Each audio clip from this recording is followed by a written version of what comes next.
सारी दुनिया है लॉकडाउन में, कोरोना है सबका रोना। डरने वाली बात नहीं है, सावधानी हमको रखनी है। 1 मीटर की दूरी से ही बात है हम सबको करनी है। बच्चों आओ पढ़ो सभी, कोरोना से डरो नहीं। बच्चों आओ पढ़ो सभी, कोरोना से डरो नहीं। पढ़ना लिखना है सबको, आगे बढ़ना है सबको।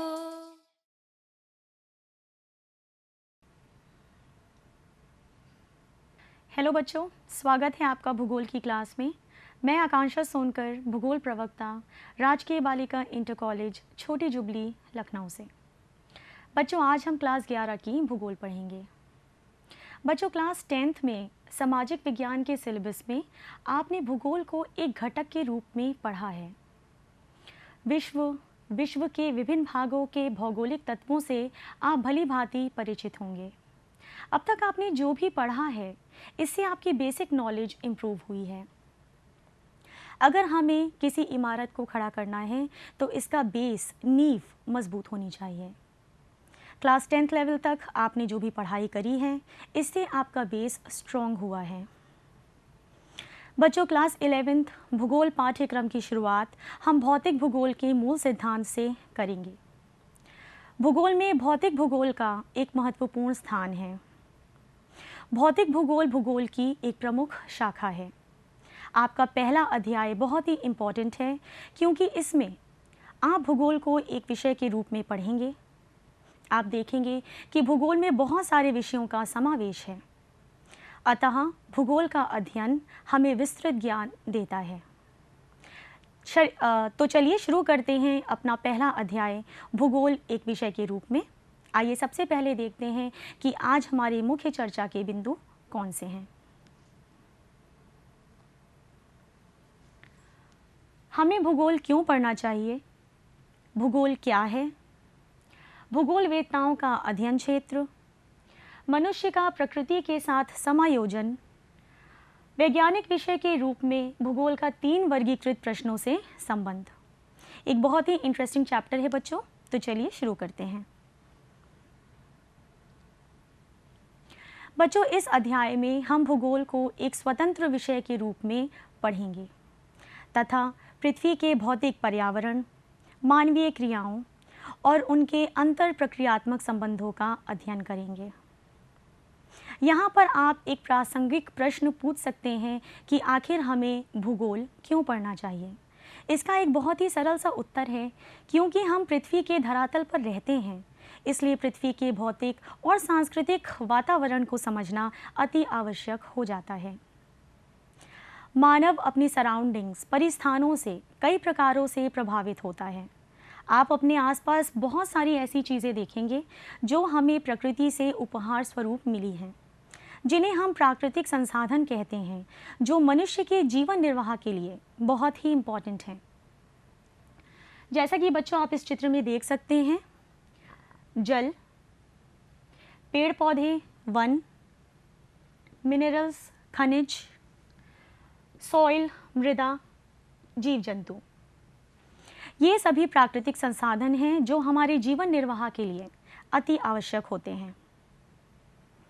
बच्चों, प्राचीन काल में जो हमारा आदिम समाज था, वो अपनी आवश्यकताओं के लिए, अपने भरण पोषण के लिए पूर्णतः प्रकृति पर निर्भर करता था। पेड़ों से कंदमूल खाता था, जानवरों की खालें और पेड़ों की पत्तियां इनके वस्त्रों का काम करती थी। प्यास लगती थी तो नदी से ये जल पी लेते थे। उस समय प्रकृति की प्रभुत्ता थी, नेचर डोमिनेट करता था। धीरे धीरे जैसे जैसे समय बीता, मनुष्य ने तकनीकी विकास किया। प्राकृतिक संसाधनों की सहायता से, जैसे भूमि, मृदा और जल, मनुष्य ने आहार का उत्पादन प्रारंभ किया। समय के बीतने के साथ साथ मनुष्य ने अपनी भोजन की आदतों को और वस्त्रों को मौसमी दशाओं के अनुकूल समायोजित किया। और यही भूगोल हमें सिखाता है कि कैसे धीरे धीरे समय के साथ पृथ्वी और मानव समाज का विकास हुआ है। ज्योग्राफी एज अ डिसिप्लिन हमें उन सभी परिवर्तनों के बारे में बताती है जो समय के साथ पृथ्वी पर होते आए हैं और हो रहे हैं। आइए बच्चों, नेक्स्ट देखते हैं।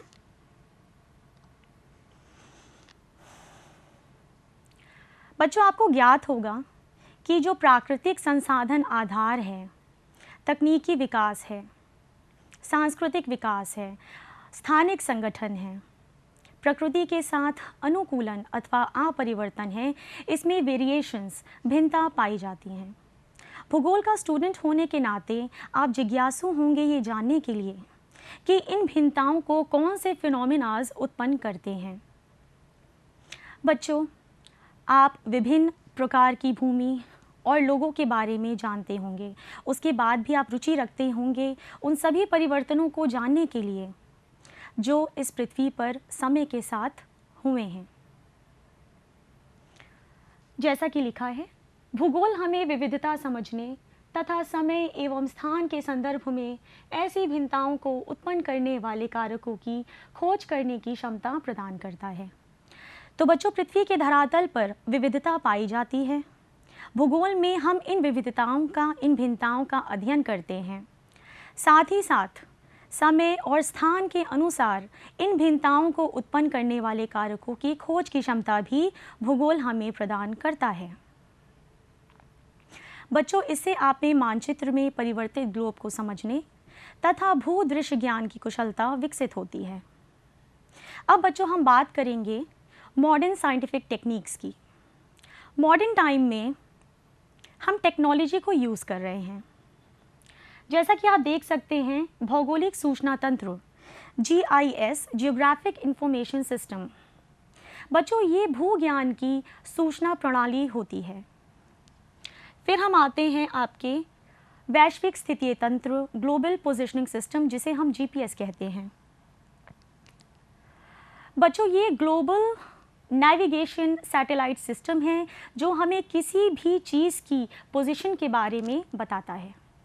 फिर हम आते हैं कंप्यूटर कार्टोग्राफी, मानचित्र संगणक कला। इसमें हम मैपिंग को यूज़ करके डेटा को टैबुलर फॉर्म से ग्राफिकल फॉर्म में प्रेजेंट करते हैं। इन सभी टेक्निक्स को यूज़ करके हमें जो ज्ञान प्राप्त होता है, जो सूचना प्राप्त होती है, ये राष्ट्र स्तरीय विकास में अपना योगदान प्रदान करती है। आइए बच्चों, अब नेक्स्ट देखते हैं। भूगोल क्या है? पृथ्वी हमारा आवास है, क्योंकि हम पृथ्वी के धरातल पर रहते हैं, इसलिए पृथ्वी हमारा घर है और साथ ही साथ छोटे बड़े सभी जीव जंतुओं का आवास है पृथ्वी। पृथ्वी के वर्णन को, पृथ्वी के अध्ययन को बच्चों भूगोल कहते हैं। भूगोल के अंतर्गत हम भौतिक पर्यावरण तथा मानव जनित सामाजिक एवं सांस्कृतिक तत्वों के अंतर संबंधों का अध्ययन करते हैं। पृथ्वी के दो प्रमुख अवयव हैं, कंपोनेंट्स हैं। एक है भौतिक तत्व और दूसरा है मनुष्य। आप देखेंगे कि पृथ्वी के धरातल पर भौतिक स्वरूप एक रूप नहीं है, इनमें भिन्नताएं हैं, विविधताएं पाई जाती हैं। जैसा कि आप देख सकते हैं, पर्वत, पहाड़, नदी, झील, महासागर, मैदान, सड़क, रेगिस्तान, वन, उजाड़ आदि। फिर हम आते हैं बच्चों मनुष्य यानी मानव समाज पे, ह्यूमन सोसाइटीज़। मनुष्य के बिना पृथ्वी किसी भी दूसरी ग्रह की तरह है। अब भौतिक तत्वों की भांति सांस्कृतिक विशेषताओं में भी भिन्नताएं पाई जाती हैं। आप अलग अलग जगह में देखेंगे कि डिफरेंट बैकग्राउंड के लोग रहते हैं, जो डिफरेंट कम्युनिटीज़ को बिलोंग करते हैं, जिनकी अपनी अलग अलग रिलीजियस, सोशल, कल्चरल बिलीव्स होते हैं, इनके अपने रीति रिवाज होते हैं, इनकी अपनी अलग अलग संस्कृतियाँ होती हैं। तो आप देखेंगे कि सांस्कृतिक विशेषताओं में भी भौतिक तत्वों की भांति भिन्नता पाई जाती है, जो सांस्कृतिक विकास की पूर्ण अवधि में मनुष्य द्वारा बनाए गए गांव, नगर, सड़क, रेलों का जाल, नहरों और बाज़ारों आदि में विद्यमान हैं। तो आप बच्चों अब समझ गए होंगे कि भूगोल के अंतर्गत हम पृथ्वी के भौतिक पर्यावरण और मानव जनित सामाजिक और सांस्कृतिक विशेषताओं के मध्य अंतर संबंधों का, रिलेशनशिप का अध्ययन करते हैं। आइए नेक्स्ट देखते हैं। बच्चों, यहाँ एक फिलोसॉफिकल व्यू पॉइंट है जिसमें आपको बताया जा रहा है कि हमारी फिजिकल इन्वायरमेंट, भौतिक पर्यावरण एक स्टेज की तरह है, एक मंच की तरह है, और मानव समाज एक्टर्स हैं, कलाकार हैं, जो तकनीकी सहायता से प्राप्त उपकरणों द्वारा अभिनय कर रहे हैं, एक्टिंग कर रहे हैं। बच्चों, भूगोल शब्द का सर्वप्रथम प्रयोग एक यूनानी विद्वान इराटोस्थेनीज ने किया था। अब मैं आपको भूगोल का शाब्दिक अर्थ बताती हूँ। भूगोल, जिसे आप इंग्लिश में ज्योग्राफी कहते हैं, ये ग्रीक भाषा के दो मूल शब्दों से मिलकर बना है। जियो माने पृथ्वी प्लस ग्राफोस माने वर्णन, तो पृथ्वी के वर्णन को ही भूगोल कहते हैं। भूगोल में मानव के निवास के रूप में पृथ्वी के वर्णन को परिभाषित किया जाता है। आगे आपकी भूगोल की दो प्रमुख शाखाएं हैं, ब्रांचेस हैं। एक है भौतिक भूगोल, जिसे हम अभी पढ़ रहे हैं, और दूसरी है मानव भूगोल, जिसे आगे चलकर बच्चों आप पढ़ेंगे। आशा करती हूँ कि जो भी मैं आपको बता रही हूँ आपको समझ में आ रहा होगा। आइए नेक्स्ट देखते हैं। पृथ्वी बहुआयामी है। यथार्थता, रियलिटी बहुआयामी होती है, मल्टी डायमेंशनल होती है, तथा पृथ्वी भी बहुआयामी है। इसलिए हम भूगोल के अंतर्गत बहुत सारे डिसिप्लिन्स को कंबाइन करके एक साथ एकीकृत करके पढ़ते हैं। जैसा कि लिखा है, भूगोल का अनेक प्राकृतिक विज्ञानों जैसे भौमिकी, मृदा विज्ञान, समुद्र विज्ञान, वनस्पति शास्त्र, जीवन विज्ञान, मौसम विज्ञान तथा अगर हम सामाजिक विज्ञान के सहयोगी विषयों की बात करें तो अर्थशास्त्र, इतिहास, समाजशास्त्र, राजनीति विज्ञान इत्यादि के साथ घनिष्ठ संबंध है या अंतरापृष्ठ संबंध है। बच्चों, ये सभी डिसिप्लिन्स पृथ्वी के विभिन्न विभिन्न पहलुओं का अध्ययन करती हैं। ये जितने भी डिसिप्लिन्स हैं बच्चों, इनके बारे में आप इसी चैप्टर में आगे डिटेल में पढ़ेंगे। बच्चों, भूगोल अन्य विज्ञानों से विषय वस्तु और विधि तंत्र में भिन्न है, पर साथ ही साथ ये अन्य विषयों के साथ निकट का संबंध रखती है। प्राकृतिक विज्ञान और सामाजिक विज्ञानों से भूगोल सूचनाधार प्राप्त करके इसका संश्लेषण करने का प्रयास करती है। आइए नेक्स्ट देखते हैं। भूगोल में क्षेत्रीय भिन्नता का अध्ययन। पृथ्वी पर भौतिक तथा सांस्कृतिक वातावरण में भिन्नता पाई जाती है। अब आप देखेंगे बच्चों कि अनेक तत्वों में समानता है, कई तत्वों में असमानता है। भूगोल के अंतर्गत हम उन सभी तत्वों का अध्ययन करते हैं जो स्थानिक संदर्भ में या क्षेत्रीय संदर्भ में भिन्न होते हैं। अतः हम भूगोल के अंतर्गत क्षेत्रीय भिन्नता का अध्ययन करते हैं। जैसा कि लिखा है, पृथ्वी पर भौतिक तथा सांस्कृतिक वातावरण में भिन्नता पाई जाती है, अतएव भूगोल में क्षेत्रीय भिन्नता का अध्ययन किया जाता है। भूगोलवेत्ता धरातल पर तथ्यों में भिन्नता के साथ ही उन कारकों का भी अध्ययन करता है जो इन भिन्नताओं का कारण होते हैं। अब यहाँ पर ज्योग्राफर का कार्य सिर्फ भिन्नताओं का अध्ययन करना नहीं है, पर साथ ही साथ इन भिन्नताओं को उत्पन्न करने वाले कारकों का जो समय और स्थान के संदर्भ में परिवर्तनशील होते हैं, इसका भी अध्ययन एक भूगोलवेत्ता करता है। बच्चों, एक भूगोलवेत्ता तथ्यों की व्याख्या कार्य कारण संबंध के ढांचे में ही करता है, क्योंकि भूगोलवेत्ता सिर्फ तथ्यों की व्याख्या नहीं करता बल्कि साथ ही साथ तथ्यों के पूर्व अनुमान और तथ्यों के भविष्य अनुमान की भी क्षमता रखता है। अब बच्चों, यहाँ पर आपको एक एग्जाम्पल दिया हुआ है क्रॉपिंग पैटर्न का, फसल का स्वरूप का। इसमें जैसा कि आप इस पिक्चर में देख सकते हैं कि प्लेस ए में जो क्रॉपिंग पैटर्न है वो प्लेस बी के क्रॉपिंग पैटर्न से बिल्कुल भिन्न है। पर यहाँ पर ये भिन्नता अन्य कारकों की भिन्नता से भी संबंधित है, जैसे जलवायु, मृदा, बाजार में मांग, किसानों की व्यय क्षमता, तकनीकी निवेश की उपलब्धता आदि।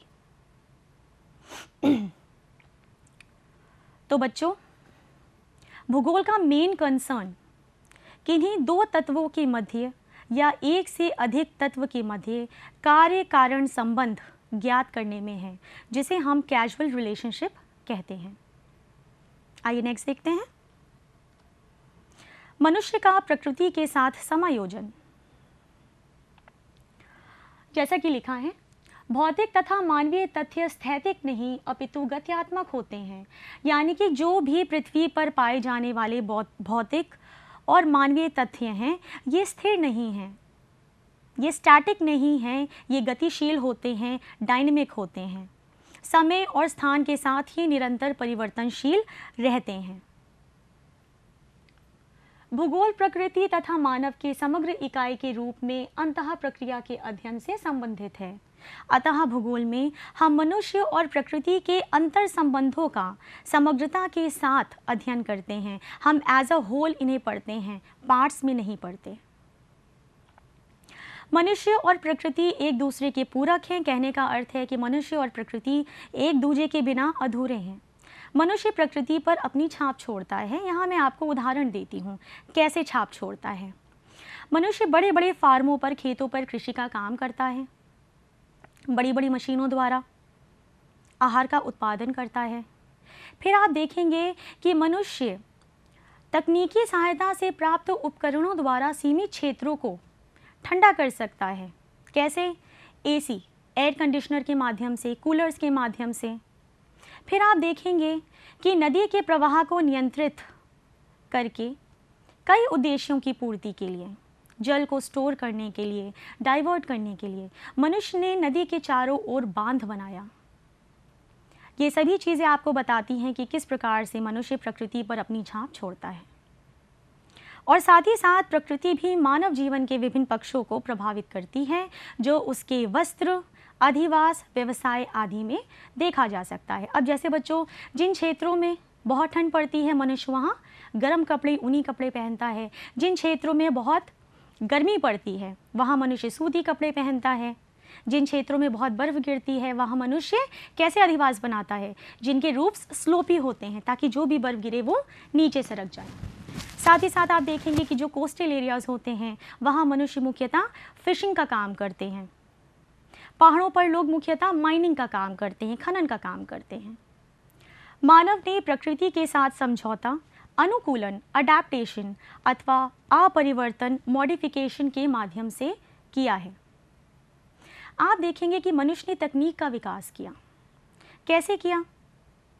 प्राकृतिक रचनात्मकता द्वारा, सोच द्वारा मनुष्य ने टेक्नोलॉजी को विकसित किया। बड़ी बड़ी मशीनें बनाई जो बच्चों जटिल से जटिल काम कर सकती हैं, जो पहले करने के बारे में मनुष्य सोच भी नहीं सकता था। तो इस टेक्नोलॉजिकल डेवलपमेंट ने, इस तकनीकी ने श्रम की कठोरता को कम किया, श्रम कुशलता को बढ़ाया और साथ ही साथ मनुष्य को लेजर टाइम मिला, अवकाश के अवसर मिले कि वो अपनी हायर नीड्स, उच्चतर आवश्यकताओं को पूरा कर सके। अब बच्चों, यहाँ पर भौतिक वातावरण और मनुष्य की अनेकों क्रियाओं को कवि ने संक्षेप में हमें समझाने का प्रयास किया है, भगवान और मनुष्य के मध्य हो रहे वार्तालाप के द्वारा। जैसा कि यहाँ पर लिखा है, मनुष्य भगवान से कहता है कि आपने मिट्टी का सृजन किया, मैंने कप का निर्माण किया। आपने रात का सृजन किया, मैंने दीपक, दिया बनाया।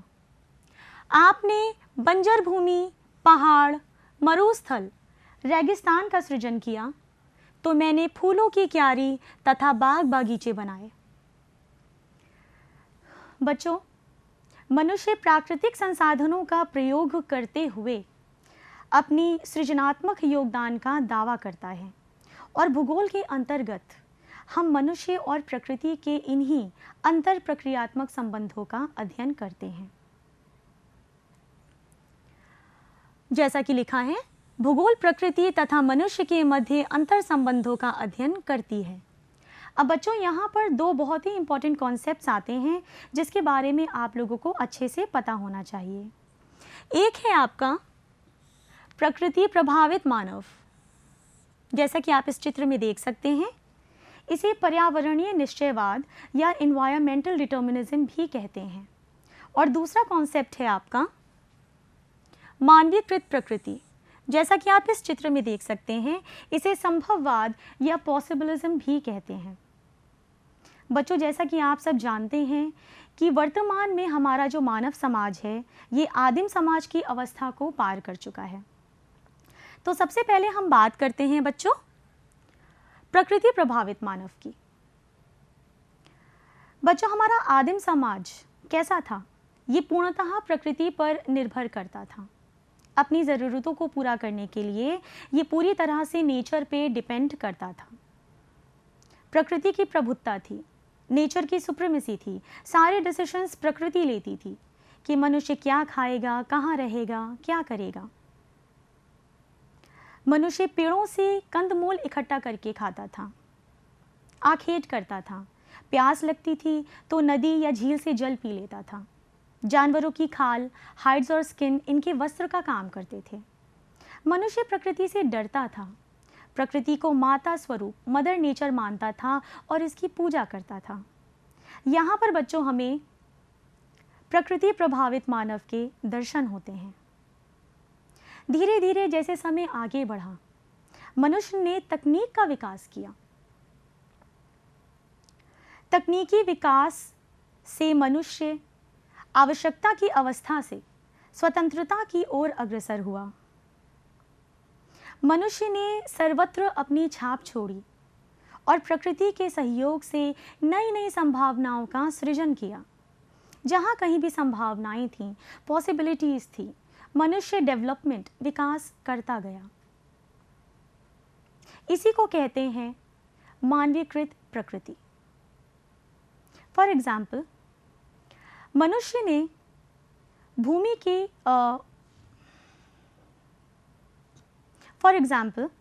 मनुष्य ने भूमि का उपयोग कृषि के कामों में किया।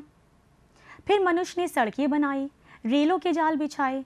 पहाड़ों पर देखिए, मनुष्य ने बच्चों सड़कें बनाई हैं, रेलवे लाइंस बिछाई हैं, जो कि एक बहुत ही दुर्लभ कार्य है। फिर नदी के प्रवाह को नियंत्रित करने के लिए, जल को स्टोर करने के लिए, बिजली पैदा करने के लिए, नेविगेशन के लिए, अन्य उद्देश्यों की पूर्ति के लिए मनुष्य ने बांध बनाया। शीत प्रदेशों में मनुष्य ने ग्रीन हाउसेस बनाए जो कांच के बने होते हैं। सौर विकिरण के लिए ये पारदर्शी होते हैं। इन कांच के बने ग्रीन हाउसेस के अंदर ऊर्जा कैद हो जाती है।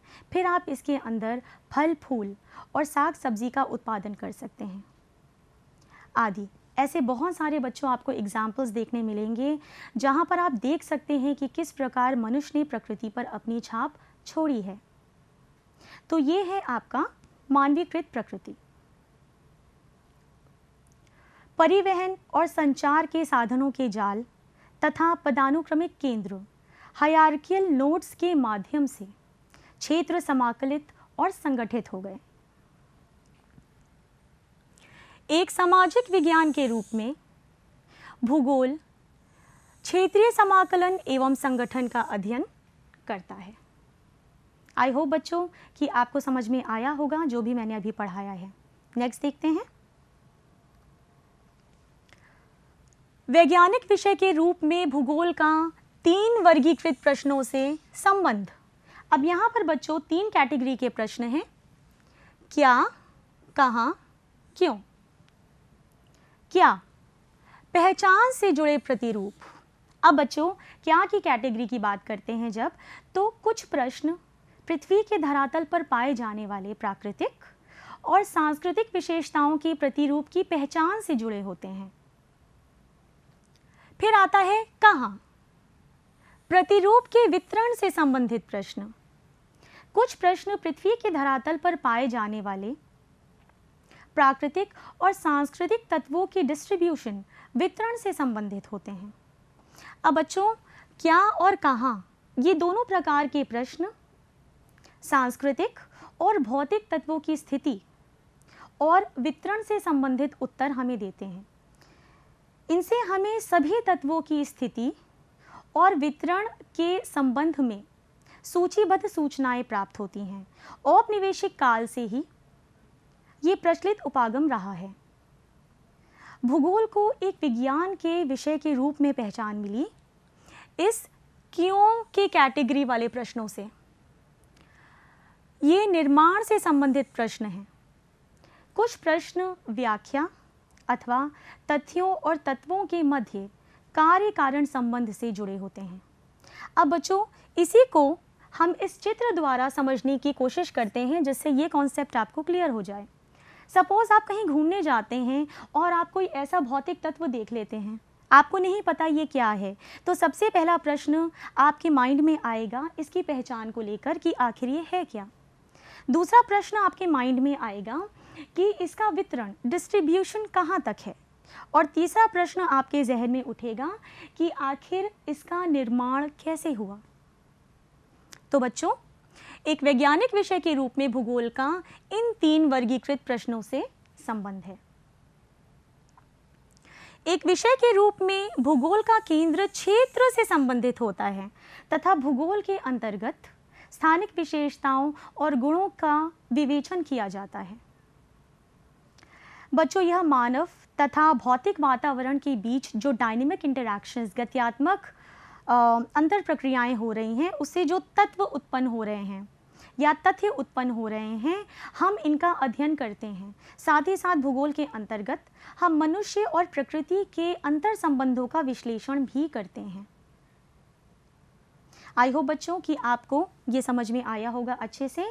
आज हम यहीं पर विराम लगाएंगे। ये सेम पैटर्न जो आपके बोर्ड एग्जाम में फॉलो किया जाता है उस पर है। पहला प्रश्न आपका बहुवैकल्पिक है, दूसरा प्रश्न आपका अति लघु है, तीसरा चौथा प्रश्न आपका लघु का है और 5वां प्रश्न आपका दीर्घ का है। जो भी पढ़ा है बच्चों, इसे रिवाइज कीजिए, समझने की कोशिश करिए, रटने की कोशिश मत कीजिए और अपना होमवर्क टाइमली कीजिए। बच्चों, आप दीक्षा पोर्टल को अपने मोबाइल पे डाउनलोड कर सकते हैं। इस अध्याय से जुड़ी जितनी भी अध्याय सामग्री हैं वो आप दीक्षा पोर्टल से प्राप्त कर सकते हैं और ऑनलाइन अभ्यास भी कर सकते हैं। अगर आपको ये वीडियो देखना है पुनः, तो आप YouTube पर उत्तर प्रदेश माध्यमिक शिक्षा विभाग की वेबसाइट पर जाकर इसे देख सकते हैं। बच्चों, आज के लिए बस इतना ही। अगली क्लास में इसी अध्याय के अगले भाग के साथ आपके सामने प्रस्तुत होंगी। तब तक के लिए बच्चों, have a nice day, stay home, stay safe. Thank you.